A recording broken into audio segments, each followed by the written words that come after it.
Iran का ये अभी तक का सबसे बड़ा हमला है जो इजराइल के न्यूक्लियर पावर प्लांट पर किया है। ये इतना खतरनाक हमला है कि इसकी वजह से इस न्यूक्लियर पावर प्लांट की धज्जियां बिखर गई। और ये न्यूक्लियर पावर प्लांट ऐसा है जो इजराइल को सबसे ज्यादा बिजली सप्लाई करता है। नक्शा ही बदल दिया इजराइल का।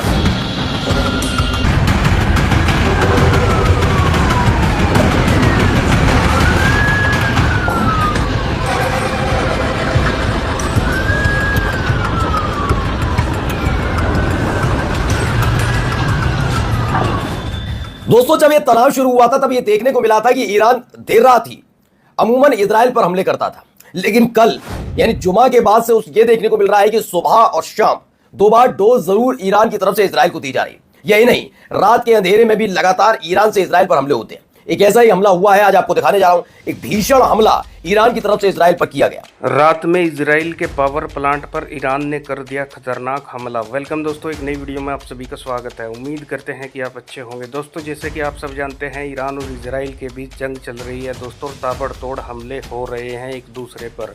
तो दोस्तों, जुमे के बाद यानी रात में इजराइल के पावर प्लांट पर बहुत ही खतरनाक हमला जो है ईरान ने किया है दोस्तों। पूरी जानकारी आपको इस वीडियो में मिलेगी। आपसे गुजारिश है इस वीडियो को आखिर तक देखें, ज़्यादा से ज़्यादा शेयर करें।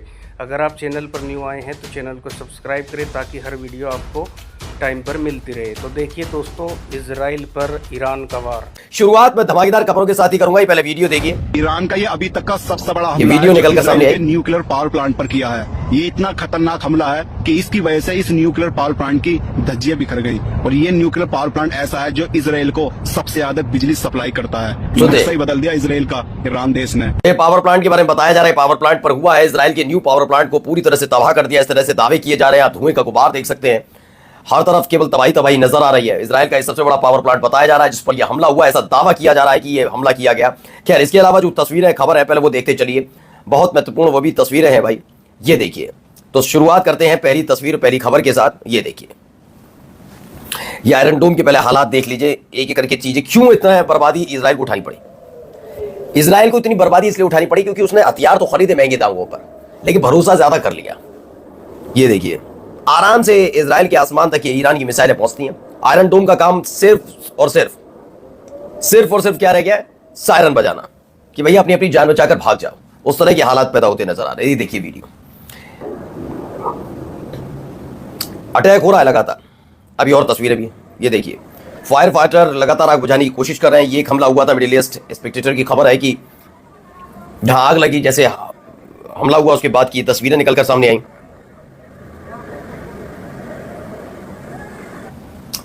और भी कई तस्वीर देखिए, आग बुझाने की कोशिश हो रही है। वीडियो भी निकलकर सामने आई है अलग अलग तरीके से।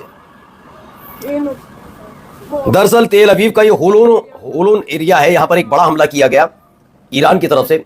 हाइफा पर शाम को हुआ था और सुबह देर रात इनके पास तेल अवीव में हमला हो जाता है। तेल अवीव का ये होलोन इलाका है जहां पर ये हमला होता है। और उसके बाद के हालात आपके सामने है, लगातार अफरा तफरी काल में। ये देखिए, तो नया एक इलाका, होलोन इलाका, जहां पर जमकर बमबारी की गई, मिसाइल दागी गई। कई जगह आग की चपेट में वो इलाके आ चुके हैं। हालत ये हो गई है कि उसे बुझाने के लिए लगातार मशक्कत की जा रही है। मशक्कत कितनी कामयाब है आप देख ही रहे। ये देखिए एक और, तो डेफिनेटली ए हिट इन तेल अवीव में एक और हमला, एक और विजुअल।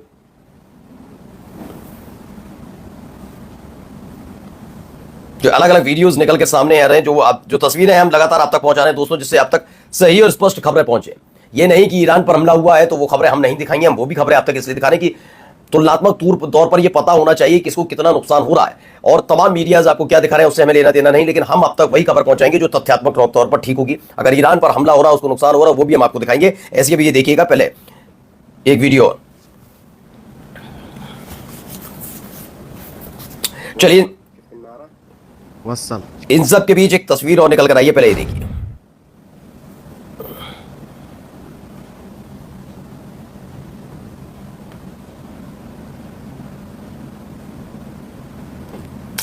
ये वीडियो जरा देखिएगा। ये देखिए कितने रॉकेट्स वगैरह गिर रहे हैं। ये वीडियो लगाई गई मिस्टर रिएक्शन वाला नाम का एक ट्विटर हैंडल से ट्वीट किया। उसके बाद देखिए कितनी कितनी कितनी मिसाइलें गिर रही हैं, आप अंदाजा लगाइए। सब कुछ बर्बादी का आलम आपके सामने। देखिए कुछ इस तरह के हालात है। देखिए जो मजाक उड़ा रहे थे उनकी भी हालत खराब हुई। बाद में वो रोने सिसकने लगे। कई लोगों ने बड़ा मजाक उड़ाया था, आपको बता दूं ये यहां पर ये हालत पैदा हो रहा है। चलिए, तो एक ये खबर निकलकर सामने आई। अब अगली खबर आपको दिखाता हूं। ये देखिए, एक और बिल्डिंग देखिए, पूरी तरह से ऊपरी हिस्से में आग लगती है, पूरा ये देखिए जल जाती है। तो इसको लेकर भी दावा किया जा रहा है इजराइल में ये हमला हुआ है। आइए अगली खबर देखिए। इसमें भी वीडियो में अलग अलग एंगल से दिखाया जा रहा है कैसे इंटरसेप्ट करने की कोशिश तो हो रही है, लेकिन इंटरसेप्ट हो नहीं पाता और उसके बाद ये हमले हो रहे हैं। तेल अवीव में क्या इंपैक्ट हो रहा है, उसकी तस्वीर, उसकी वीडियोस। अब आइए अगली खबर। ये देखिए, धुआं धुआं हर तरफ नजर आ रहा होगा आपको। ये देखिए, 2 जगह मिसाइल गिरी है, स्पष्ट हो चुका है। ये इजराइल की तरफ से ईरान में गिराया गया बम है। ये इजराइल नहीं है बल्कि ईरान का इलाका है जहां पर बम्बार्टमेंट हुआ है। आपको 3 साइड दिख रही होंगी, 1 2 और एक दूसरी साइड, मतलब 3 जगह इजराइल की तरफ से ईरान पर बम गिराया गया। और भी कई जगह खबर है जहां पर निकल कर आए कि वहां पर हमले हुए हैं। पहले आप देखिए, पहले हाइफा में क्या हालत है, हाइफा और बेरशेबा में, वहां पे देखिए, ये देखिए, इस तरह के हालात बने हुए हैं। लगातार अब भी हमले हो रहे हैं।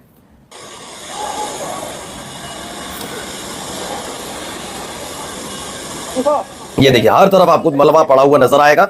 ये नई तस्वीरें हैं दोस्तों जो ईरान ने हमला किया उसके बाद की। अफरा तफरी का आलम है। खास बात क्या है कि इसके ऊपर आपको छत नजर आ रही होगी। क्या मिसाइल इसके अंदर घुस गई, क्या हुआ ऐसा? क्योंकि देखिए, हमला होता है और उसके बाद हर तरफ आपको सिर्फ मलबा नजर आएगा। वो अंडरग्राउंड कुछ और चीज थी, वहां पर भी अंदर तक मलबा पड़ा हुआ है। ये देखिए, एक और हाइफा की वीडियो। समझ में नहीं आ रहा है कहां से कोई मिसाइल आई। देखिए, ये वो हमला हुआ था जिसके भी मैंने दिखाया, उसके बाद की हालत। लोग भगदड़ से मच गई, लोग छोड़ कर भागने के लिए तैयार नजर आए। ये देखिए, उसके बाद की तस्वीर तो हमने आपको वैसे भी कल ही दिखा दी थी। ये तस्वीर, धुएं का गुबार इतना तेज उठता है, कई किलोमीटर ऊंचा तक उठाता और दूर से ये दिखाई दिया, तो बहुत दूर से ये दिखाई दे रहा था। इसके बाद अफरा तफरी का आलम था, लोग भाग रहे थे इधर उधर, वो तस्वीर थी। अब ये देखिए, बीर अल शेबी है वो, वहां पर कैसे हमला हुआ इसको लेकर है। ये पूरा साइबर एम्पायर बना हुआ है इस इलाके में, दावा किया जाता है, और उसको पूरी तरह से ध्वस्त कर दिया गया। ईरान के एक हमले की वजह से इजराइल को सबसे ज्यादा चोट यहां पर पहुंची है, ऐसा दावा किया जा रहा है। अब आइए, स्ट्रेट ऑफ हॉर्मुज, जिसके बारे में पिछली बार भी मैंने जिक्र किया था, ये दरअसल ये बंद करने पर प्लान चल रहा है। ईरान इस पर काम करने जा रहा है कि अगर एक भी कदम, चूंकि जैसा चल रहा है वैसे चलने दीजिए। ईरान इजराइल ईरान पर हमला कर रहा है, ये ईरान चाहता है कि आप बीच में मत पड़िए। अगर आप बीच में पड़ेंगे तो सबको इसमें दिक्कतें उठानी पड़ेंगी, इस तरीके से स्पष्ट किया जा रहा है। अब अगर स्ट्रेट ऑफ हॉर्मुज को रोका गया, मैं पहले भी बता चुका हूं कि कई देश इससे इफेक्टिव, बहुत इफेक्ट होगा उनको। आप उनको प्रतिबंध लगा के डरा नहीं सकते। अब जरा सुनिए क्या कह रहे हैं Donald Trump. What intelligence do you have that Iran is building a nuclear weapon? Your intelligence community has said they have no evidence that they are at this point. Well, then my intelligence community is wrong. Who in the intelligence community said that? Your director of national intelligence, Tulsi Gabbard. She's wrong. आप समझ रहे हैं किसके लिए? तुलसी Gabbard है, वो intelligence chief है इसकी, और उनके लिए कहा गया कि my intelligence community is wrong. यानी ये बताया गया होगा इनकी तरफ से कि अमेरिका तो सुपर पावर है, ईरान पर कुछ नहीं है, बिगाड़ देंगे, इसलिए ट्रंप ज्यादा बोल रहे थे। अब ट्रंप का चेहरा लटका हुआ है, हालत खराब हो चुकी है। अब आप चारों तरफ से ये भी घिर गए हैं कि कोई कदम उठाए तो ऐसा ना हो महाभियोग इनके ही खिलाफ आ जाए। अब ऐसे में इन्होंने खुद ही सारा ठीकरा उनके ऊपर फोड़ दिया कि उनकी जानकारी गलत पहुंचाई गई थी, उनको जानकारी नहीं थी। अब जाते जाते सुनिए क्या कहते हैं ईरान के foreign minister. Diplomacy produce a solution in 2 weeks.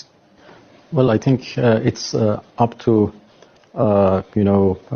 Americans, the United States. I mean, तो डिप्लोमेसी पर बात चल रही थी, इनसे पूछा जा रहा था सवाल, इन्होंने पूछा कैसे अमेरिकियों पर कैसे विश्वास कर लिया जाए।